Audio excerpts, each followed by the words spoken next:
कर्माबाई का जन्म राजस्थान के नागौर जिले की मकराना तहसील के कालवा गांव में जाट परिवार में भादवा बदी एकम यानी 20 अगस्त 1615 ईस्वी को हुआ। उनके किसान पिता का नाम जीवन राम जी टूडी था व माँ का नाम रत्नी देवी था। पिता जीवन राम शुरू से ही परम कृष्ण भक्त थे।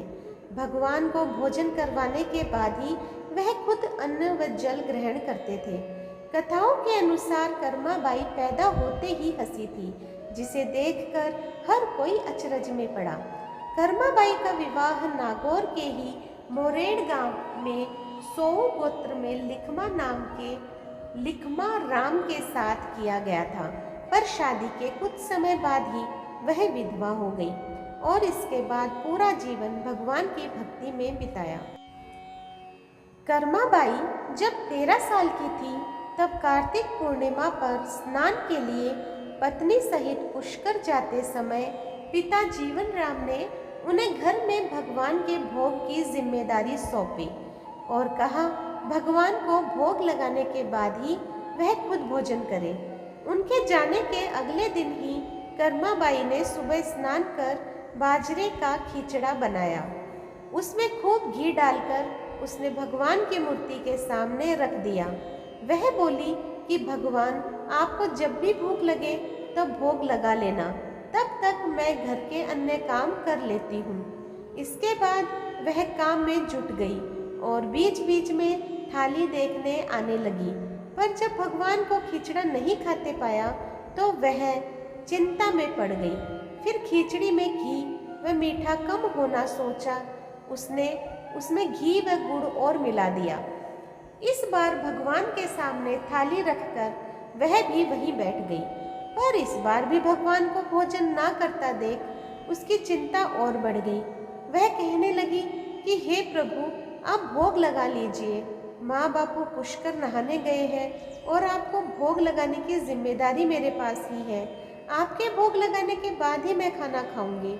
लेकिन जब भगवान ने फिर भी भोग नहीं लगाया तो वह शिकायत करने लगी कि माँ बापू जिमाते हैं तब तो आप भोग लगा लेते हो और आज मैं खिला रही हूँ तो नहीं खा रहे हो। खुद भी भूखे बैठे हो और मुझे भी भूखी रखोगे क्या? मनोहर वह शिकायत करते पूरा दिन बीत गया। आखिरकार शाम तक जब कर्माबाई ने भी भोजन नहीं किया तो कन्हैया को प्रकट होना ही पड़ा। भगवान बोले, कर्मा, तुम्हारे पर्दा नहीं करने की वजह से वे भोजन नहीं कर पाए। यह सुनकर कर्मा ने अपनी ओढ़नी की ओट कर श्री कृष्ण को खिचड़ी का भोग लगाया, जिसके बाद भगवान ने पूरी खिचड़ी खा ली। इसके बाद तो वह रोज भगवान को भोग लगाती और भगवान भी उसके हाथ का भोजन ग्रहण करते। जब पिता माता ने वापस आकर गुड़, घी व अनाज में कमी पाई तो कारण पूछने पर सरल कर्माबाई ने उन्हें सारी बात कह सुनाई, पर उन्हें उसकी बात का विश्वास नहीं हुआ।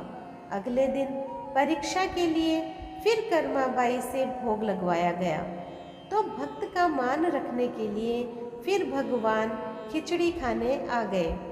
इसके बाद तो पूरे गांव में ये बात फैल गई और जल्द ही कर्माबाई जगत में विख्यात हो गई। इसके बाद तो कर्माबाई का पूरा जीवन कृष्ण भक्ति में बीता। जीवन के अंतिम दिनों में कर्माबाई भगवान जगन्नाथ की नगरी पुरी चली गई। वहाँ भी वह रोज भगवान को खिचड़ी का ही भोग लगाती थी। उनकी इसी परंपरा की वजह से आज भी भगवान जगन्नाथ को खिचड़ी का ही भोग लगता है। संवत 1691 यानी 1634 ईस्वी में वह ईश्वर में हमेशा के लिए लीन हो गई।